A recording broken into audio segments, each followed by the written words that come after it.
So let's just get started. Hi, thank you so much for being with us today, being here with us today. We really appreciate it. Unfortunately, due to the pandemic, this episode of Pizza and Politics is virtual, so there's no pizza. But we wanted to know, what is a topping that just doesn't go well on pizza? Anchovies. Mm. It was a mistake to start putting that on pizza. So, jumping right in, what inspired you to first begin your role as a public servant? Thanks for that question. It has to do with how I came here. My story is the same as many of yours or your parents or your grandparents. I'm an immigrant. And when my parents came here, they were poor, did not speak English well. We started off living in the basement of a person's home. And my parents went to flea markets and sold gifts and jewelry to make ends meet. After many years, they opened one gift and jewelry store in the shopping center. Then they worked hard 7 days a week, opened one store in the shopping mall. And my brother and I would help watch that store because they didn't have to pay us. Eventually, they expanded to over 6 stores. And in my mind, they achieved the American dream. They went from being poor to a home, gave my brother and I an amazing education. My brother is now a doctor. My parents still remind me of that. It's also one reason I joined the U.S. Air Force on active duty. I believe I can never give back to America everything this amazing country has given to me. And it's one reason I'm in politics, is to make sure that this dream remains open for people who want to work hard and succeed. Thank you so much for the answer. That was amazing to hear. But that actually related to our next question, because you've mentioned that your experience as an immigrant kind of incentivized you to go into politics. So can you tell us a little bit about how your immigrant experience has an impact on your policymaking and how you see politics in general? Yes. My view is that there are very few countries in the world like America, where people from all over the world can come here and work hard and succeed. We also attract the best and brightest. We have amazing technologies, amazing entertainment sector, amazing biotech sector. We do phenomenally well in so many different industries. And part of the reason is because of the wealth of talent that we keep having come in the United States. And when you look at countries that don't have robust immigration, they tend to stagnate. America renews itself all the time with the amazing people that keep coming into our country and making it better. In addition, it's also very clear to me that we need comprehensive immigration reform. And so that's an issue I'm working on in the House of Representatives. Can you tell us a bit more about your experience in the Air Force and the impact that it has had on you, and what kind of policies you support given that prior experience? Sure. I love serving on active duty in the United States Air Force. I'm still in the reserves, and the United States military is the best military in the world. One of the reasons is because we have amazing, outstanding people. At the same time, it's also very clear to me that we shouldn't be engaged in stupid wars. If we're in conflicts where there's no good national security reason, we're just putting our personnel at risk for no good reason. I believe that Congress needs to take back our war-making authority and strengthen the War Powers Act. And we have to, I think, put sunsets on the authorizations of military force that we've given to the executive branch, and stop ceding so much war and peace issues to the president. Can you also tell us a little bit about your background in computer science and the importance of having representatives with a wide variety of career backgrounds? And can you also explain how you promote tech literacy in Congress? I am one of 3 recovering computer science majors in Congress. So there's not a lot of computer science majors, which is in Congress, which is a problem. And it's not just in elected officials, it's also in our Capitol Hill staff. You don't see a lot of folks with technical degrees.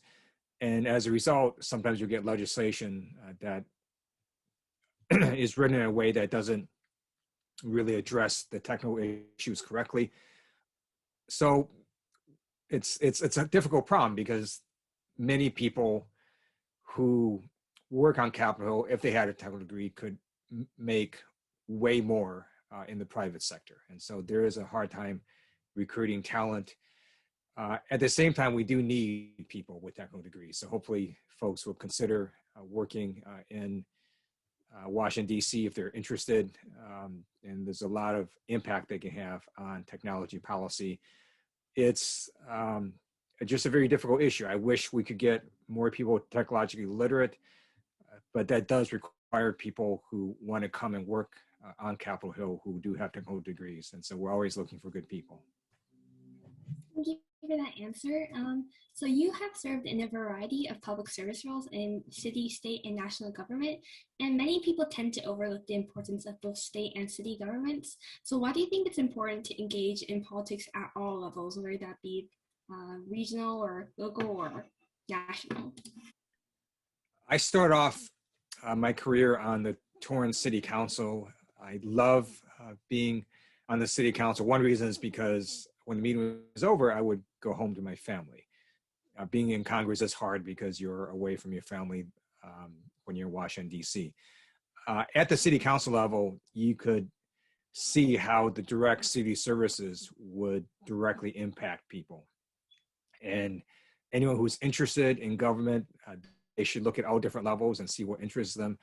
City Council in city government is one area where you can have a lot of impact directly on individuals. A lot of how people interact with government are in fact city officials, whether they're firefighters or police officers or city inspectors. It is basically sort of the face of government for a lot of people. And so city government is a great place to be if people are interested in being government. Now, moving on to the campaign side of things, you have run several campaigns from city council to attorney general. How have you tried to work with young people in those campaigns? A lot of young people worked on my campaigns and they provided tremendous energy and insights. They were able to sleep less and operate on, a very quick time frame. And what I've learned from young people is they're so full of energy and ideas, and I hope more young people would be involved in campaigns. Young people can also get involved on the official government side as well. There are a number of, for example, cities that have youth commissions, and young people should look at applying for those positions, or they could go intern at an elected official's office as a young person as well. Now moving back to more of the congressional side of things, you serve as a vice chair of the Congressional LGBT Equality Caucus. What path do you think we need to take to continue to promote equality for our LGBTQI+ community and other minorities? One way is to stop practices that harm the LGBT community. So I was the author of the first state law in the nation to ban gay conversion therapy for minors. That is a practice that harms a number of individuals because it's based on quack science. It's based on things that people just make up. It's been shown to have no effect, and in some cases, a detrimental effect, causing people to go into severe depression, in some cases suicide. So just trying to stop harmful things from happening. And then at the same time, we should promote good things, such as making sure that the laws have a fair, equitable system for everyone, regardless of your race, gender, religion, or who you love. So the Equality Act, that would make it illegal to discriminate against individuals because of their status in the LGBTQ community. So for example, in some states, you can still be fired for being gay. This law would stop that. Thank you for that insight about what you do. But you also serve as the whip of the Congressional Asian Pacific American Caucus. And can you tell us a little bit about what that means to you and what you do for that? Sure. I am the whip for the Congressional Asian Pacific American Caucus, also known as CAPAC. Right now, we actually have the highest number of Asian Americans in U.S. Congress in history. So that's a good thing, although it is still below what our numbers should be based on the growing Asian American population. And we try to pass bills that help all Americans, including Asian Americans. And we also fight against discrimination. For example, right now, there's been a recent surge in hate crimes against the Asian American community. So KPAC members have been speaking out on this and doing press conferences and doing press statements and going on media to try to educate the American people about this issue and to get more resources to fight hate crimes and to get the administration to also take strong action. And I'm very pleased that President Biden has signed an executive order to condemn violence against the Asian American community, and he's provided more resources to his federal agencies to combat hate crimes and hate incidents. Wow, thank you. Can you actually tell us a bit more about your and your colleagues' fight against the rise of anti-Asian Asian American violence in this country? And since you and a few others are one of the few Asian Americans in Congress, even though it's been at its highest, how do you think we should continue tackling this issue in the coming years? I believe it's important to raise awareness of this issue.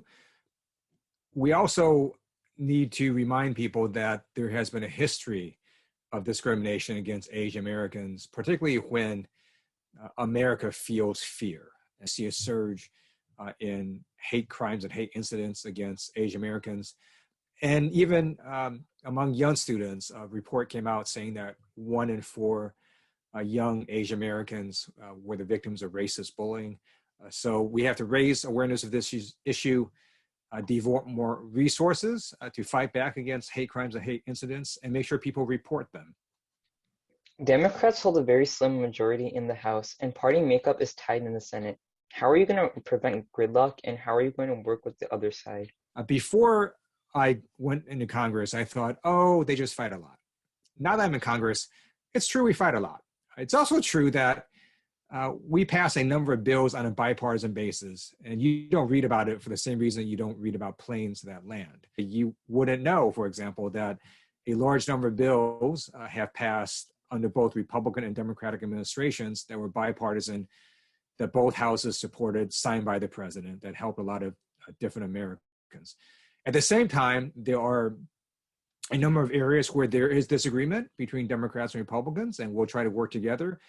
However, if we can't, the Democrats in the House and Senate are simply going to go ahead and pass what we believe will help the American people. Thank you for giving us the answer on that. So kind of zooming back into the California level, what do you think are some of the most pressing issues that affect California's 33rd district, and how do you hope to address these issues during your current term? When I was in the California State Legislature, I was a co-author of AB 32, California's Landmark Global Warming Solutions. And the goal was to have California go to pre-1990 levels in terms of greenhouse gases by 2020, plus going to 80% greenhouse gas reduction by 2050. And then it gives the Environmental Protection Agency and the Department of Energy the power to take us to achieve those goals. Why do you believe that it is important for young people to take the time out of their schedules to engage or to become or be engaged in politics? If young people spoke up and helped campaigns and registered to vote and voted, that would dramatically alter our country. So if young people spoke up and said, hey, we need to do a lot more to combat climate change because it's going to really mess up our lives. And if young people start taking action on it, then that would help push policymakers to take more action on it.